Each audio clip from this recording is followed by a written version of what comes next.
નમસ્કાર દર્શક મિત્રો, સ્વાગત છે આપનું જીડીપીએલ જૂનાગઢ ન્યૂઝમાં। મિત્રો, આજે 22મી એપ્રિલ છે, જેને વિશ્વ પૃથ્વી દિવસ તરીકે ઉજવવામાં આવે છે ને ઓળખવામાં આવે છે। પૃથ્વી એમ કહેવાય છે કે સતત ગોળ ફરતી રહે છે, તેની ધરી ઉપર પરિભ્રમણ કરે છે અને વર્ષના 365 દિવસનો જે સમયગાળો છે જે પરોક્ષ રીતે પૃથ્વી સાથે જોડાયેલ છે।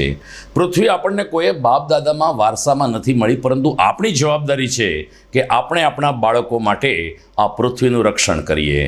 એવું કહેવાય છે કે પૃથ્વી ઉપર 3 ભાગ પાણી છે ને 1 ભાગ માત્ર જમીન છે, અને કમનસીબ છે કે આપણે જમીનની પણ કપાત કરી રહ્યા છીએ। ત્યારે જે વિશ્વ પૃથ્વી દિવસે આપણે પૃથ્વીનું સંરક્ષણ કરીએ, રક્ષણ કરીએ, એવા જ કંઈક સંકલ્પ સાથે જોઈએ આજના જીટીપીએલ જૂનાગઢ ન્યૂઝ। 17મી લોકસભાની પ્રથમ બેઠક ભાજપ તરફી બિનહરીફ જાહેર થઈ। સુરતમાં કોંગ્રેસના ઉમેદવારનું ફોર્મ રદ થતાં ભાજપના મુકેશ દલાલ બિનહરીફ વિજેતા જાહેર થયા। ભવનાથમાં પ્લાસ્ટિક ઉપર સંપૂર્ણ પ્રતિબંધની અમલવારી માટે અશોક શિલાલેખ પાસે ચેકપોસ્ટ ઊભી કરવામાં આવી। વન વિભાગ અને મહાનગરપાલિકાની સંયુક્ત કાર્યવાહી।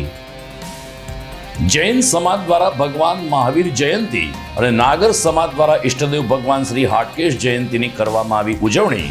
શોભાયાત્રામાં જોડાયા ભક્તજનો। ટીપી સ્કીમના મુદ્દે ખેડૂતો આક્રમક મૂડમાં। લોકસભાની ચૂંટણીમાં મતદાનના બહિષ્કારની ઉચ્ચારી ચીમકી। અને આવતીકાલે પવનપુત્ર હનુમાનજી મહારાજના જન્મોત્સવની હનુમાન જયંતિના રૂપમાં થશે ઉજવણી। આ તમામ સમાચાર આપણે વિગતવાર જોઈએ તે પહેલા લઈએ એક બ્રેક।